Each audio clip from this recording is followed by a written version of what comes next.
Salut à toutes, salut à tous. Aujourd'hui, je vous propose un grand classique de la préparation physique, le step over avec double changement de direction avec finition à l'angle de 45 degrés. A tout de suite.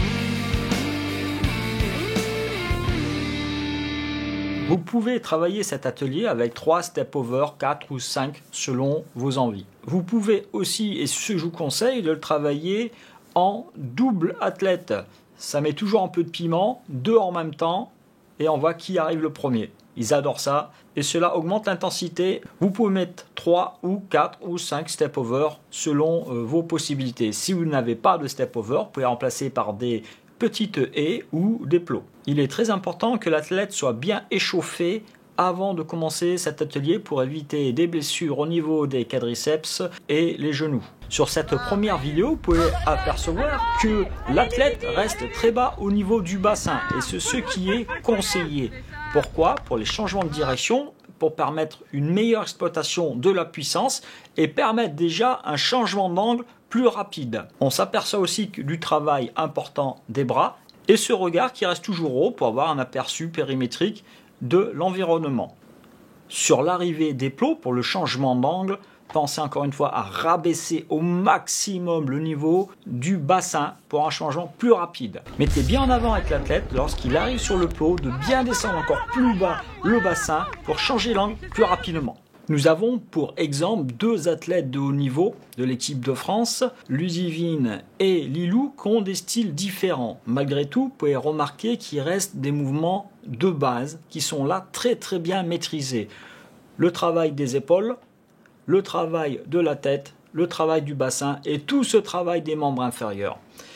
Vous pouvez aussi regarder qu'il y a 2 styles différents car il n'y a pas jamais une seule solution ou un seul mouvement. Bien entendu, le mouvement sera par rapport à la physionomie de la joueuse ou du joueur, par rapport à son historique blessure, s'il est hyperlaxe, pas hyperlaxe. Il y a beaucoup de paramètres. Donc ne cherchez pas un mouvement spécifique. Laissez le joueur libre.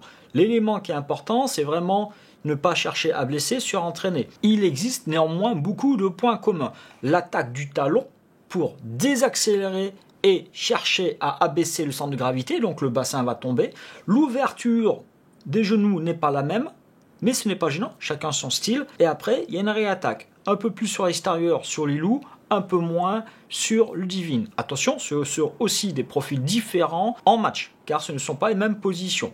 Donc ayez en tête que le mouvement, la force physique, la puissance dépend aussi des profils sur le terrain. Là, on l'a bien vu à un moment lorsque Lilou glisse par rapport à la puissance qu'elle a, vu que c'est une joueuse extrêmement puissante. Autrement important, vous voyez bien que ce travail des épaules qui vont commencer à prendre un angle par rapport à l'endroit, la direction, la trajectoire qu'on veut prendre. Bien entendu, travaillez cet exercice une fois à droite, une fois à gauche ou 2 fois à droite, 2 fois à gauche. Vous n'avez pas besoin de plus de répétitions. Vous verrez que plus vos joueurs ou joueuses vont faire cet atelier, plus ils vont le maîtriser, les athlètes vont être de plus en plus rapides. Pas à faire tous les jours, bien entendu, mais de temps en temps, c'est sympa à faire pour gagner en agilité et en vitesse d'angle. Faites-vous plaisir, tenez-moi au courant sur les tempos que vous faites. Allez, à bientôt, ciao ciao.